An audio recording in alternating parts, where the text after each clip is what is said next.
Storms going off, finally forced to retreat as we see this huge line of surviving Marauders and Hellions going to work, but they're out of range of the siege tank, so now looking like Nirvana's going to engage him. No, he is falling back. He does not have Blink still at this stage, more reinforcements, more Zealot High Templar, which is a pretty efficient use of his resources, because Zealots do not cost gas, whereas High Templars cost a bunch of gas. So he's using this unit composition very, very effectively, and only really using the Stalkers to counter the Hellions. So it's working out really nicely right here.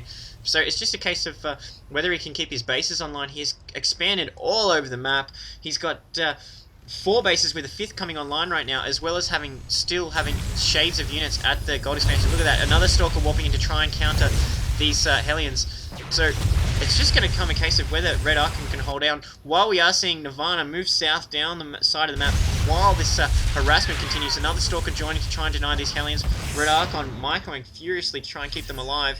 And this is going to be a tough cookie for Nirvana to break, simply because there's a planetary fortress up there and a horde of SCVs and a bunch of these gold minerals, which is really putting RedArchon a little bit back in the game, but he's behind on a lot of bases. There's 1,500 compared to 700 and 53 versus 29, and at this stage, if Nirvana can hold on and this Hellion harassment is not too devastating, he should be in good shape, especially if he keeps walking in. Now we are seeing his units move out into the main, able to get a walkthrough straight into his main right there, so they're going to be able to play havoc on the tech buildings, taking a few shots from these tanks, but the Zealots closing the distance, and now RedArchon forced to pull all of his forces all the way back to deal with this obnoxious army in his base. It's a bit of a problem here for RedArchon. Imagine he's going to siege up, and Nirvana looking like he's just going to flee and get out of siege range right now, trying to do as much damage as possible, sniping a bunch of supply depots, but looking at the supply cap, it's not really going to help RedArchon that much. His supply is massive compared to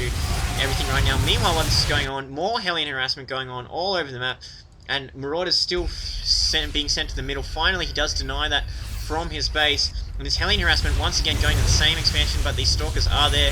I think RedArchon should have chosen a different base to harass with these Hellions, because Nirvana's got so many bases online right now. His income is just so good, up around the 1500s with 56 harvesters, so he can just keep walking in these massive units, and especially with more and more gateways coming up all over the place. He has so many gateways right now that he's in pretty good shape.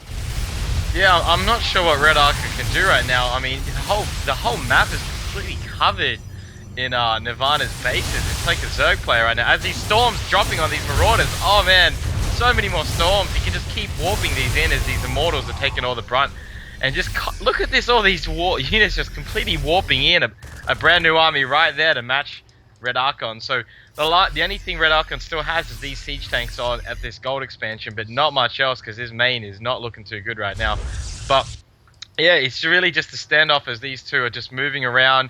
The siege tank getting caught out of position on the top of the map, doing some damage, but the main Protoss ball is just rolling around the map, taking out anything it has. A bunch of these High Templars in there, able to storm just completely anything. Really, this High Templars being the MVP of this game. So yeah, we'll have to see if Nirvana can close the deal. Yeah, we'll have to give him a statue for his performance. But looking like RedArchon, pretty good on the scouting, but realizing how many bases he's behind right now, pushing out in another emergency Hail Mary. But he's up against Nirvana, whose income is so good, and he's got 15 warp gates right now. So 15 gates, he's able to warp in armies almost instantly, and just throwing them against these heavy tank Marauder nests, basically. We are seeing once again, but even if RedArchon wins this fight, he's going to be able to facing another warped in army from Nirvana almost instantly, and we are seeing those tanks go down, these Marauders falling back, desperately trying to flee to the strong point of this planetary fortress, which is really all that's keeping RedArchon in the game right now. And finally, Nirvana is looking like he's going to assault it, not even worried about falling back and trying to outposition like he has been before, even just absorbing the tank damages from all of these units from RedArchon, and these Marauders going to work.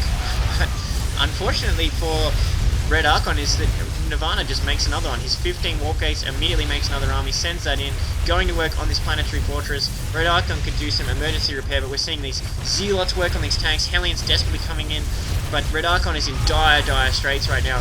Not much he can do, as Nirvana has most of the map and can make armies almost instantly, and there's the GG. So, pretty epic game right there, and Nirvana was just too good on his macro in the end. Yeah, great play by Nirvana. Just fantastic choice. and he's just really loved the expanding all over the map. He's very much like a Zerg player. But yeah, really, really great play. Love the High Templar choice, and great game by Nirvana. That's a wrap.